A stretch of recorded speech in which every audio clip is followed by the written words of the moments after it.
nobody's paying to save the world. I think I agree with that statement. Which is, I mean, Superman's unpaid, right? So Superman's unpaid. That's right. there is an extent to which you can rely on volunteers. At some point, Superman's like, what am I doing this for? I have a day job.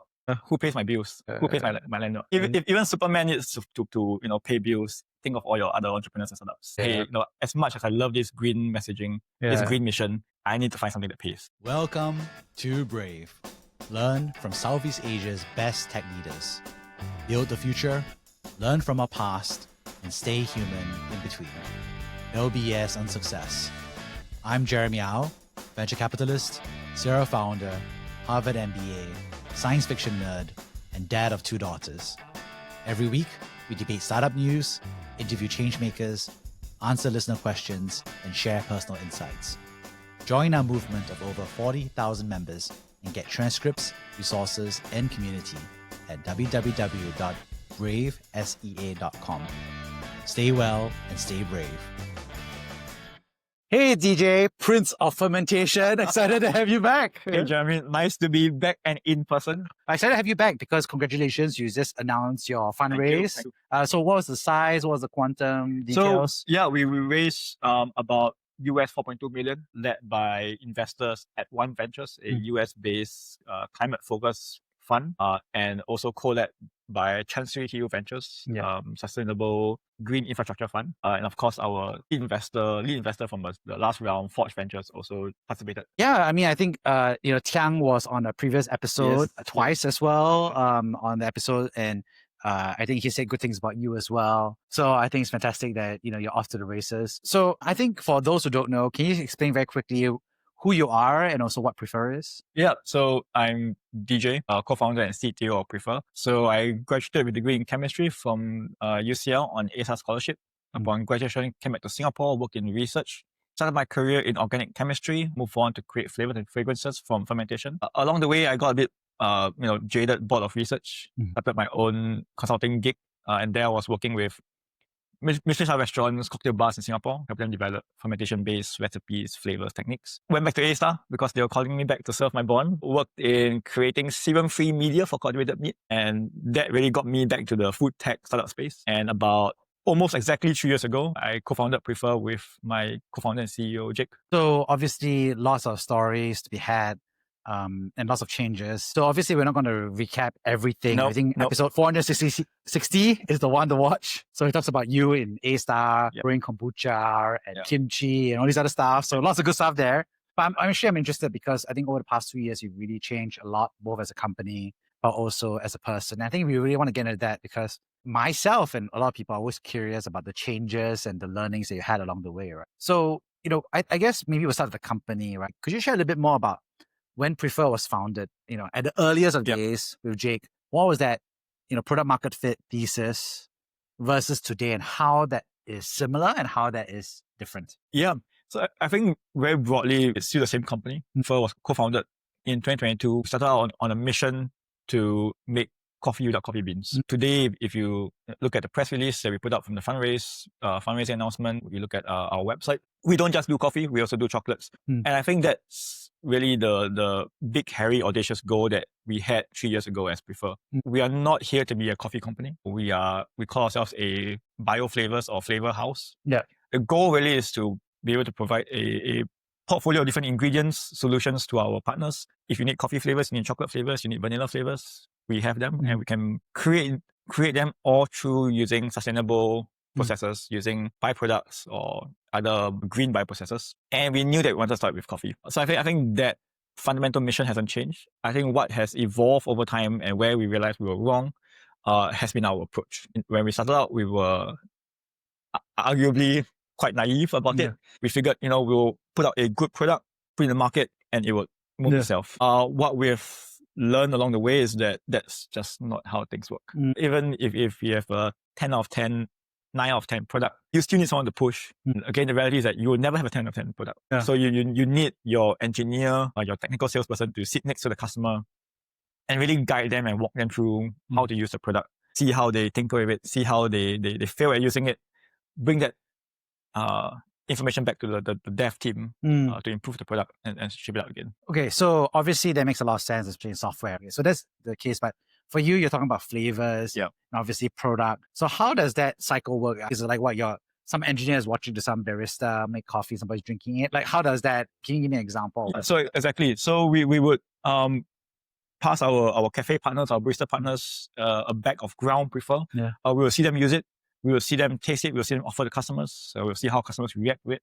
And what we realized was after a while, weren't very keen on having a new offering on the menu. So when you launch a product, there is a 100% bean-free coffee. It looks like a totally different menu item. And that we see presents a hurdle to people trying it. And what we found to be the better way to get people to want to use it, to get people to want to try it, is to include it as a formulation as part of an existing menu item. So instead of having one cappuccino, one bean-free preferred cappuccino on the menu, hey, why not just have a cappuccino, but maybe 10% of your beans is made with prefer. And we found that increases takeout rate, that encourages people to want to try it. And when they say, hey, I don't taste a difference, that is exactly the answer that we're looking for. Prefer isn't here to change how people appreciate and drink coffee, but we simply want to make the coffee drinking experience a bit more affordable, a bit more sustainable. Yeah.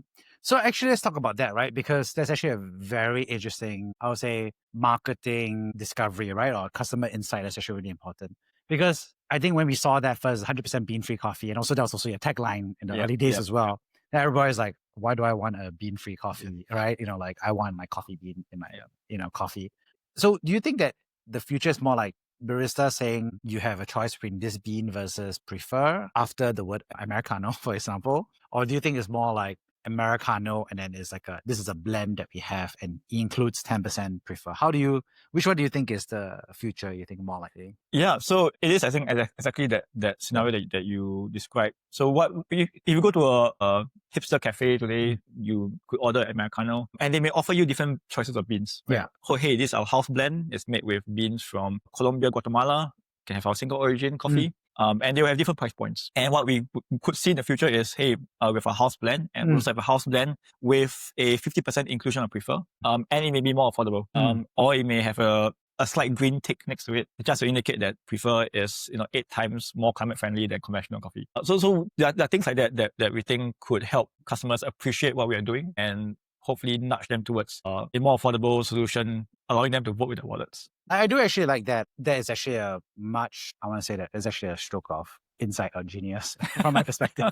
I think that's a very good way because I think, first of all, there are many house blends that happen everywhere anyway. And you're just trusting the barista and the flavor. You take it and there's a little bit of novelty in the sense that you're trusting the house blend, and obviously it varies over time.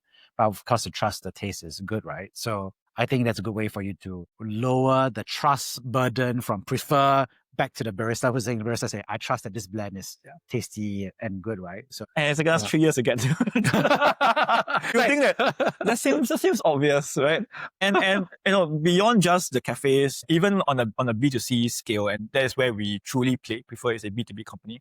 You look at the products that are out on the supermarket shelves, you think, hey, if you launch an entirely new packaging, people are like, oh, I've not tried this new packaging before. What is this product? Let me stick to my usual. And people just like colors, like, oh, I stick to my usual green color coffee. I'll stick to my usual red color coffee. If it's green but with an asterisk made using a blend, including prefer, people won't think twice. And I think on that B2B scale is where we can truly see impact at a mainstream level, beyond your hipster cafes, beyond your house blends that in the hopper of the grinders. Yeah.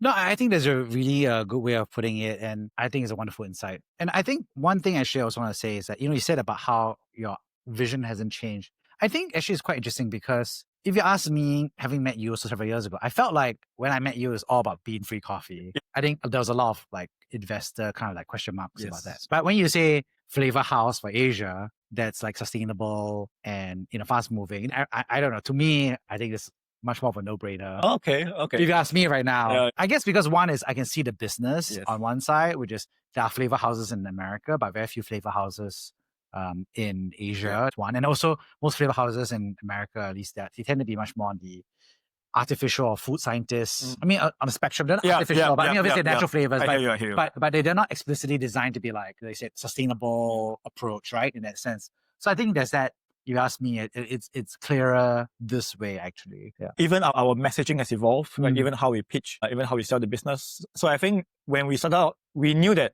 we didn't want to pitch the big, heavy, audacious goal right from the get-go, because then I imagine folks will have a lot of questions, right? You say you're a flavor house, where's your portfolio of solutions? Right? You have nothing. How do you say that how do you claim to be a flavor house? So we said, you know what, let's not pitch. We have this audacious goal in the back of our minds. We work towards it. But let's pitch step one. Let's do coffee flavors. We want to be a coffee flavor house. We want to be a company selling bean-free coffee. And now that we have proven this, there is traction. There is what we think to be product market fit. There are customers. Now let's launch our second product, chocolate. And then we believe that once we have chocolate, we have coffee, we can say that we have a sweet portfolio of flavors. We can call ourselves a flavor house. Well, just working towards this goal one step at a time. We're trying to line up the dominoes and knock them down. Right. Yeah. No, I think it makes sense. I mean, I'm just saying that. I mean, it's the classic, I'll say, like, founder dilemma in terms of storytelling. Yeah. Because I think some people are like, if you say this big vision, then everyone's like, oh, but you can't even get step one. Yeah. But if you sell step one, then some investors are too small. It's too small. I don't get it. I want to see the big vision, right? Just remember that, I went to Casper in New York, and it's like, the sleep mattresses. Yeah. It was the OG direct-to-consumer sleep mattresses.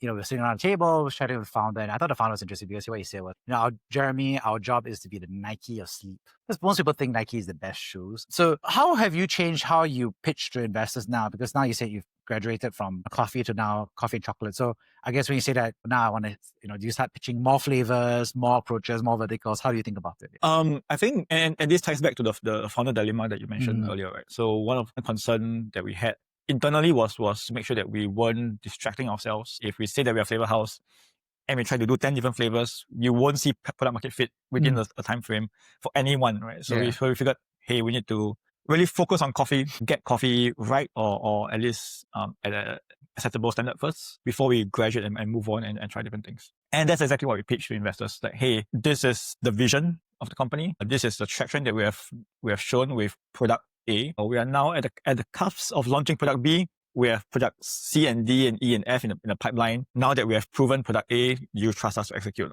on the rest. And of course, we try to show prototypes of what we have. When we have them, we show them. We tell them that we have nothing for products X, Y, and Z because we're not quite there yet. Some investors get it, some don't, and that's the business. But we always want to see how we can almost de-risk the approach and the process for them. Right.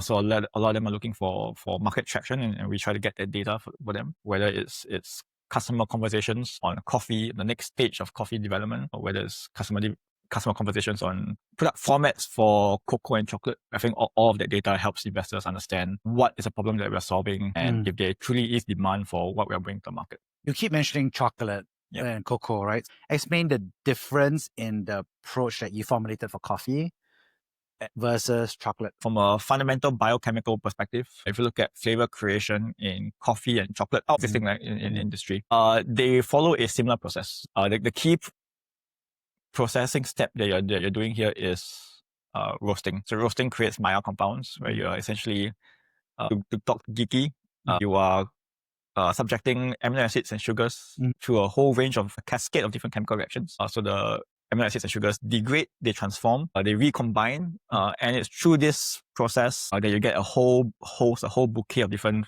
volatile aroma compounds. And these are what we call the Maillard compounds, right? So these are pyrazines, these are furans, these are phenols, guaicos, and they confer caramel, they confer roasty, burnt, ashy, smoky flavors in your coffee and your chocolate. So what we try to do, or what we have done with coffee, is to look at this class of compounds, understand how we could reverse engineer them, use amino acids and sugars derived from food manufacturing byproducts, processed via fermentation to create the same compounds. So when we look at chocolate, we see that we can do the same thing. So it's like almost the exact same process, almost the exact same equipment, which allows us to scale pretty quickly. We just have to change, ingredients. We just change fermentation processes. And we get to something that's perceived to be entirely different. And I guess the question I have here is it like in a lab? Is it in like next to a bioreactor? Like how do you go there? What does the day in the life look like? So it's in the lab, and the good thing of our current setup is that our lab is right next to our demo scale line. So what we find out in the lab, we can quickly write down in a formula book, recipe book, hand it over to the team. that is responsible for scaling it up. And their job is to just make 10x, 100x of the same stuff. To test if it's consistent, to test if it's reproducible at scale. And I think that's really fun for the team to see that the adjustments, the improvements that they make can be readily translated into a difference. And that's get rolled out within like the day, the week. So are you like eating chocolate every day, and like you have one bowl of chocolate powder and one bowl of your powder? Like how is it like? Yes, that is exactly what happens. So we do a lot of tastings. We have comparisons. We would take commercial coffee, commercial chocolate, do a side by side test. We would test them in different form factors. So the one thing that we have also learned along the way is coffee isn't coffee, right? Chocolate isn't chocolate. I want to hear. Yeah. Coffee isn't coffee. So, chocolate isn't chocolate. Yeah. We know that coffee, chocolate, or a lot of these agricultural ingredients, right? Depending on their origin, how they're processed, will have different flavors. We know Brazilian coffee tastes different from Ethiopian coffee, tastes different from Indonesian coffee. What we've also learned along the way is how their use matters. So Brazilian coffee, if you brew it in a V60, will taste different from Brazilian coffee brewed in an espresso machine. And critically for our B2B customers, Brazilian coffee in a cocktail will behave very differently from Brazilian coffee in a tiramisu, will behave differently from Brazilian coffee in a plastic or can ready to drink, coffee, iced coffee in a fridge supermarket shelf. And you fundamentally have to design your solution. If you're a flavor house, you design your solution to fit to the customer's applications and expectations. Interesting. So when I drink iced coffee out of a can, I expect a certain flavor profile. I expect it to be, maybe milky. I expect it to be intense in aroma. In a tiramisu, I expect it to have an alcoholic kick. If I chase it in an espresso, I expect to see crema, I expect to see texture. And you have to almost design a different product for different applications. And that's what the R&D team today is quite busy with. It's solely just applications. Yeah. And that's interesting because I think traditionally most people think about coffee as like just, coffee beans, and then it just gets processed into different applications. So what you're telling me is that in Prefer, you actually have, I don't know, not just like the flavor profile, but you actually have sub applications, SKUs in a sense. Yeah. This is the coffee flavor for baking. This is the coffee flavor for different formulations. Yeah. This is what we are working towards. We know that, we make ground coffee, but not all customers can use ground coffee. So we have to process it a bit differently. We have to extract the flavors a bit differently in order to optimize it for their uses. And this is something this is again a new insight. Previously we thought I'll make ground coffee, it goes out my door and my job is done. Right. Today, not so much. We have to do some hand holding. And this is actually what coffee industry does. It all happens behind the scenes. The flavor and fragrance houses do it so well that you don't even notice it, you don't even perceive it. But there are subtle differences. One of my favorite stories is how we think of pandan flavor as this monolith, as this platonic ideal of like green, grassy, vegetable flavors. Like a bit nutty, a bit earthy. But the reality is that if you go to, like a Phoon Huat or Red Man, you go to a flavor fragrance house and you ask them for pandan flavor, they will have 2 shelves of pandan flavorings for you. Wow. And they'll ask you, okay, what do you want to use it for? Do you want to use it for ice cream? Because then you need a pandan flavoring that works in cold temperatures. Yeah. That works, that is fat soluble. So you have your creamer carry the flavor.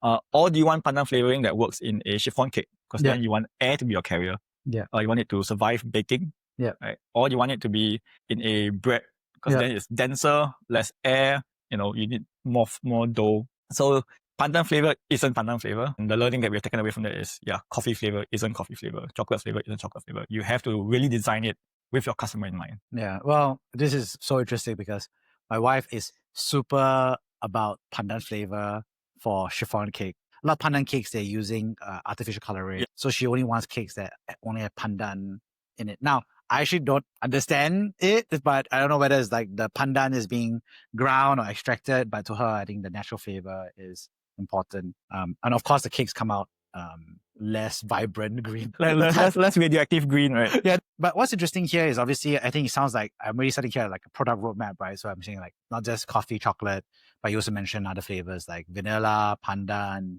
I guess you can add durian to that. So our focus really is on flavors and ingredients that we see to be threatened by climate change.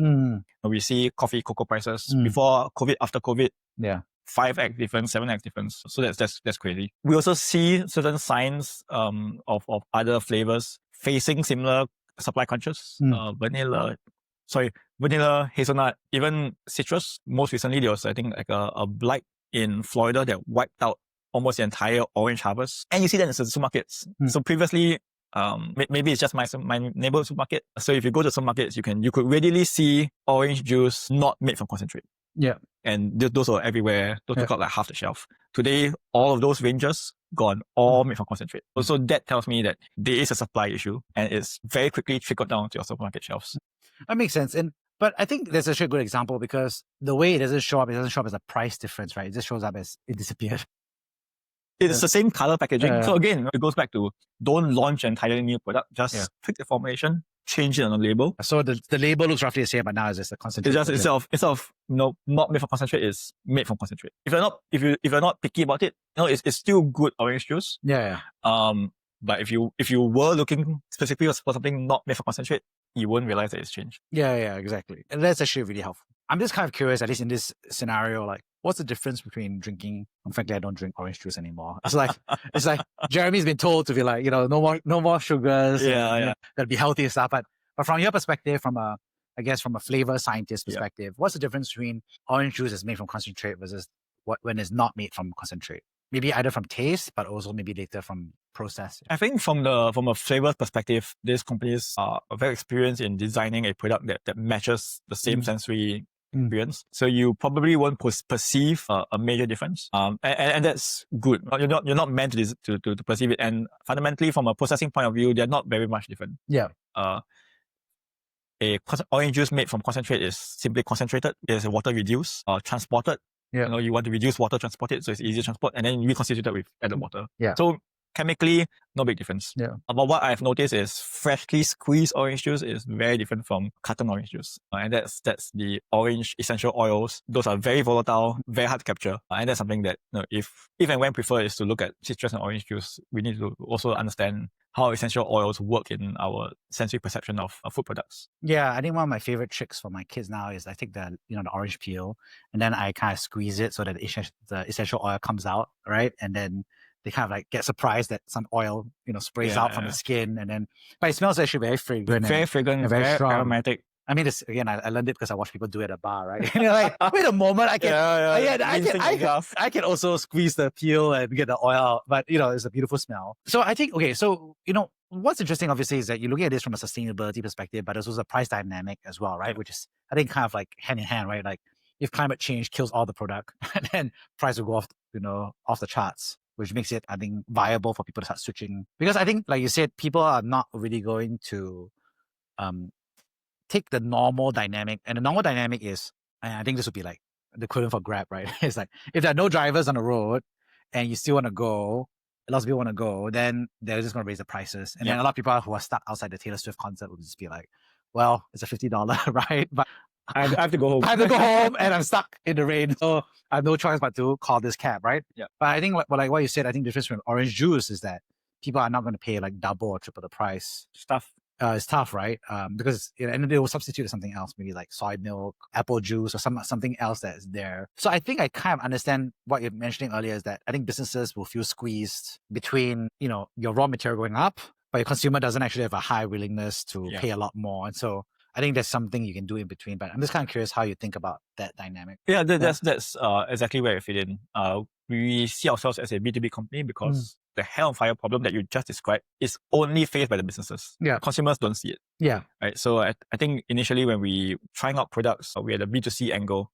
And we saw that the B2C angle wasn't quite taking. And that tells us that, hey, we've done this experiment. It validated our hypothesis. We should really be doubling down on B2B. And that's where a lot of the interest in the B2B play is. And it's not simply to help businesses cut costs. That's I think a very simple way of looking at it, but not the full picture. Really, it's about protecting value for the end consumer. So if you're an end consumer, you're buying your 3-in-1 Nescafe or any of your favorite instant coffee mix, you would see shrinkflation happening slowly. Packaging size slowly reducing. You may see more fillers used in the product. Here we can say, hey, we can allow our businesses to protect their profits and then allow them to transfer the cost savings down to the end user, and you can enjoy again better value. You can get the same sensory experience, same morning cup of coffee without having to pay more or without having to sacrifice on quality or quantity. Because that's the other side of climate change. Right? It's not just affecting prices. It's not just affecting supply. Or whatever supply that comes out that's survives the frosts, the typhoons, see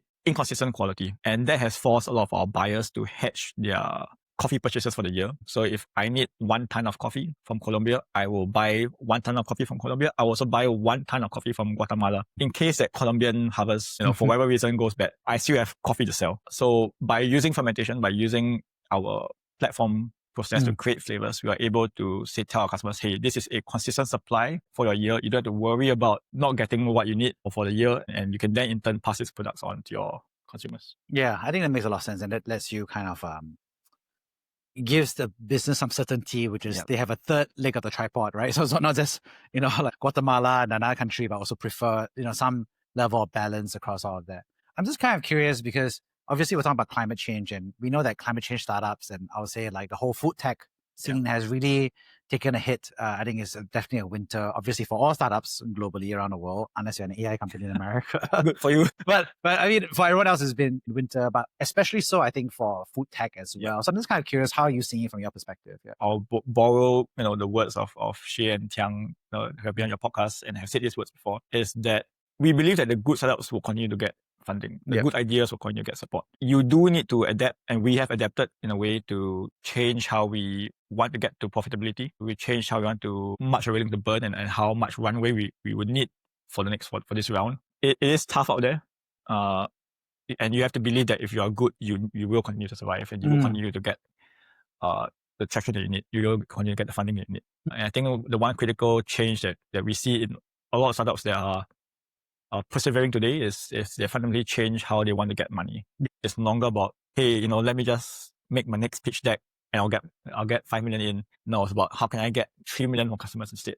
Yeah. And I think that is the right focus. I feel you should be pleasing customers. You should be getting money from them, not purely seeking to get money from investors. So I think this is the right focus, but again, it's tough. And we will see good startups that for whatever reason, misfortune or ill luck, not make that cut. And I think that's just part of the business. Yeah, I think that's a really interesting angle, because what we are questioning ourselves a little bit is obviously good companies will survive. But I think it's interesting because food tech seems to be pivoting. And I think one thing I've noticed on my end is that I think a lot of the food tech companies, or even also to some extent the climate change companies, I think they've moved away from climate change as the slight one. The slight one now, like you said, is businesses are dealing with this, right? And therefore they're a customer. So a little bit more customer centricity rather than, I would say, the big picture mission, I would say. So I don't know how you feel about that. Yeah, that's exactly that's the same insight that we've discovered in the past 3 years. I think folks have gotten honestly quite allergic to being bashed on the head by greenwashing messages. They have seen, to put it bluntly, the hypocrisy of certain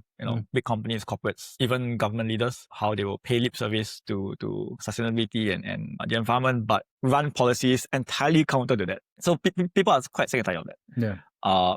They realize that this is a problem, but I think at this point, almost so jaded that they don't want to move towards it. Right? Like, what's the point? And therefore, yeah, you're exactly right. We don't want to lead with that. We know that is still the behavior they want to encourage. But how do we get businesses and consumers alike to move? We say they vote with their wallets. Let's impact the wallets. Right. Let's impact their business continuity plans. So if we can provide a product out there that's more affordable, provide continuity to supply shocks, this is something that people are incentivized towards. And as a happy byproduct, hey, by the way, 8 times less carbon intensive. Like, okay, you had me at the first 2 points. The third point is a nice bonus that I can report to the public. I can report to my shareholders. And that's what we see with other companies as well. More folks are either dropping the green messaging entirely or moving it to slide 4. And they fundamentally need to find a value proposition that isn't first green, and need to find a value proposition that people would actually pay them for, that isn't just saving turtles. As nice as it is, as beautiful as it is, no one's paying for that.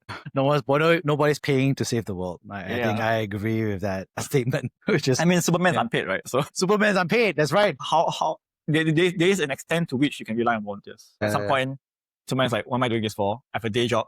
Should I just do my day job? Yeah. Who pays my bills? Who pays my landlord? Superman has to work a job as a journalist to earn some money to pay the rent. And if even Superman needs to pay bills, think of all your other entrepreneurs and startups. Hey, as much as I love this green messaging, this green mission, I need to find something that pays. Yeah, exactly. And I think that's really interesting because, when we also think about food tech or POS is, I think there was also this dynamic, obviously, where I think it was not just hot because of the environment component, but also it's hot because it seemed like there was this huge, I would say, consumer interest in alternative proteins. Let's just put it that way, right? Yep, so I think we saw Impossible, obviously the burgers and the patties. We have closer to home, we have Shock Meats and Turtle Tree from Singapore. But I'm just kind of curious, what happened to this alternative protein? I mean, it's a different, I would say, angle than just saving the world. But I'm just kind of curious, what do you think happened? We quickly encountered the cold hard truth, and that is that consumers are not willing to pay a premium on anything. If it's better, you could probably convince them to do it. But if you have $10 for the week and that allows you to buy 10 burgers, a 10% increase allows you to only buy 9 burgers, and that's something that consumers have to live with. And they're like, okay, do I want to buy 9 of your burgers or just continue eating my 10? And if you're not able to get to price parity in a sector like food that people encounter on a day-to-day basis, even hour-to-hour basis, some of us snack that much, you cannot survive in this. If a 10% increase magnified over 365 days does represent a big increase in expenditure. Right. And yeah, we saw recently there were rumors floating around that Beyond was filing for bankruptcy. They came out later to say that they weren't. But I think that's all of that is indicative of how rocky the industry is. So local startups have evolved. Shock got acquired. Turtle Tree, I think, very wisely has pivoted to a D2C, B2B model with their lactoferrin ingredient. And I think it just shows again how nimble, how agile entrepreneurs, founders have to be in this climate. That, hey, you may still have that big, heavy, audacious goal in mind, but you have to realize that sometimes you don't have the leeway to execute on those, and you need to find temporary, lower hanging fruits to borrow corporate speak to harvest along the way. I think that we're making two sets of observations here, right? One is about price, and of course, I think the second is really about consumer perception of quality. I would say I think that's implied, right? So I think the first thing I really agree with you, which is I think that at the end of the day, price for food is so important, and especially inflation today and everything, it's hard to have a premium product. And I think the truth is, like you said, people are not willing to pay tremendously a lot more for alternative protein, I would say. I mean, versus a protein, right? So I think that's one. But two is also, I think, the question about quality and, taste and so forth. And I think one thing we keep talking about is, I think there was always this impression that alternative proteins would be, I would say, better or perceived as better because they're healthier or more sustainable. But it sounds like a lot of this conversation we have is really about parity, right? Does it hit equivalence to what people grew up with and comfortable with? So is that a fair assessment? Yeah. Parity is a moving goalpost, right? Yeah. So your kopi o kosong at the kopitiam cost like 60 cents back in the day. Yeah. I think this was almost recent. Like I think before COVID, maybe like 80 cents. Now you walk in, it's like 130. 130, almost double. Not to mention your coffee shop chain, like your Ya-Kun or Toast Box, it's $3. Crazy when you think of the before and after. So the parity will always be a moving goalpost, and I think we see that it will always trend upwards. But if you're unable to match that value, are unable to match that absolute dollar number, it makes it very hard for consumers who want to try you. If Pio Kosong costs 130 and yours costs 310, why would I want to try you? What is, are you 3x better? And even then, how do you communicate that 3x? Even if you are 5x better, how do you communicate that to the end consumer? I'm trying to think about what a 5x better version of coffee would be, and I can't imagine what it would be. Yeah, and there will be occasions where you would buy a $3.10 coffee, but it won't be every day. And as a food business, you need everyday consumers. If your consumers are only trying you, I'll try you for novelty, I won't try it again, I won't come back. I'll try you once a week, once a month, I'll try you on special occasions. You won't survive. It's tough. So is the solution, I'm just giving you an example, be like impossible to acquire Beyond and then move all the factories to China and then get the price, 20% below beef and chicken? I mean, as an example, would that just be, do you think that would be the future for this entire food tech alternative industry? I think you may not be wrong there. We already see today a pattern of consolidation. And I think that's a smart thing to do, right? Yeah. So previously, companies would launch multiple products. It was a very fragmented landscape. No one would quite truly have economies of scale. No one would truly quite have market share. And then when you have this winter, everyone's hunkering down, hibernating, absorbing their competitors. Now they're all friends. You get consolidation. And that's how you come back to the market stronger, moving factories to where you have economies of scale, where you have more favorable cost terms. That allows you to relaunch a product that truly meets consumers' expectations in quality and price. Right. Yeah. Makes a lot of sense. And, when you make a certain set of decisions here in the future, how do you see that process for economies of scale on your side? Is it like bigger lab? Is it bigger facilities? What does it mean for a flavor house to scale on the back? Yeah, for us, really, we see two paths, and these are the two paths that we want to explore with this pre-A raise. The first one, really, as you mentioned, to simply build back better, so to speak. We want to build larger factories. We want to build larger plants to see how we can truly scale and optimize our production. Rely on, all your corporate buzzwords, IoT, rely on automation, robotics. Yeah. And we've seen how, we talked to some of our large FMCG corporate partners. We've seen how they use these technologies, and it makes workflow seamless. It makes it, safe, consistent. So those are the sort of methods they want to follow. The other way we see scaling is to not build factories, is to simply teach people how to do it. The common adage, teach a man to fish, he can survive you can eat for the rest of his lifetime. And that's what we want to do. We want to be able to teach our technology to other fragrance houses. We want to teach our technology to other FMCG, CBG partners, have them use their operations, have them use their expertise in manufacturing and distribution to make more of Prefer and integrate that directly into their products and workflow. So that way we don't have to build new factories. They don't have to build new factories. They can just repurpose existing ones. And that could be a true win-win situation for everyone. Yeah, now you have raised, kind of like $4.2 million. Congratulations. Thank you. So I think, you're successful in a tough, like I said, vertical in food tech, as well as a tough region, Southeast Asia. Actually, do you have any advice for founders who, beyond saying like good founders and startups will get funded, but any advice on how you approach that fundraising process? I think the one thing that has really worked out for Jake and I is one of the 7 habits of highly successful people. Yeah. It's to begin with the end in mind. And if you say you need to raise X amount in 18 months, talk to people today, understand what metrics, what traction they will judge you in 18 months' time, and work towards those clear goals. If in 18 months' time you need to deliver X ARR, get that, or try getting that. If you fail, acknowledge that, show where your shortcomings are, show where your learnings are. And I believe that if you truly try and you're able to prove or disprove certain hypotheses, people will back you because you are a reliable founder that knows how to get and hit milestones. Yeah. So I think that's actually a really underrated piece of advice, right? Because I think what people don't understand is, if you're a founder, people don't know who you are, right? Yeah. They don't know who you are. They don't know where you've been. So I think what's really important is that in order to be seen as a trustable, credible person, you don't just have to deliver promises. You actually have to make promises. Yes. So, and obviously the promise is, like you said, you find out from the investors what the milestone is. So that becomes the promise. And then you achieve those promises. But I think a lot of people end up being like, the joke was like being too like much of an introverted Asian mentality, which is like, I will not make promises, but I will over deliver. And then you're like, wait, but you never built the trust because there was no communication of that, right? And I think that's a very good piece of advice that you just gave. So the other thing that Jack and I have, I think, deliberately done, you alluded to this earlier, like a software company and the build in public. So we are not, I think, ashamed, abashed about failing. If you sign up for our newsletter, you can see our metrics month on month. And we're not ashamed, like, hey, if this month is bad, it's there. And I think that transparency, that candor creates, again, trust. People trust you to report when things are not good.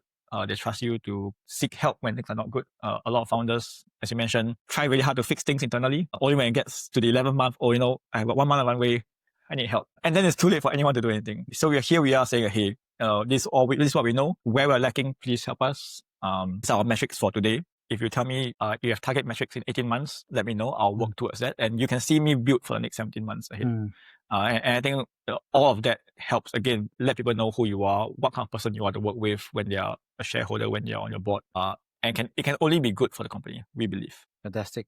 On that note, I'd love to summarize the 3 big takeaways from the conversation. First of all, thanks so much for sharing about how you have changed in terms of the company. I really love the learnings around like product market fit, the marketing insights or customer insights about, the fact that people want to buy the Americano first and then the house blend, which has Prefer rather than Prefer on its own. So fantastic insight here. But I think lots of good tactical advice on that piece. Secondly, thanks so much for sharing. I think the macro perspective on how food tech and environmental, trends have impacted with how startup funding is happening. And I thought there was some good advice to founders as well about how to be thinking about those sectors. And lastly, thanks so much for sharing about the aspect around how you personally have changed as a person. Right? I think it's fascinating to hear some of the insights they have about how you pitch the company differently, how you see the company differently, how you're scaling the company differently as well. On that note, thank you so much for sharing. Thanks for having me. Thank you for listening to Brave. If you enjoyed this episode, please share the podcast with your friends and colleagues. We would also appreciate you leaving a rating or review. Head over to www.bravesea.com for member content, resources, and community. Stay well and stay brave.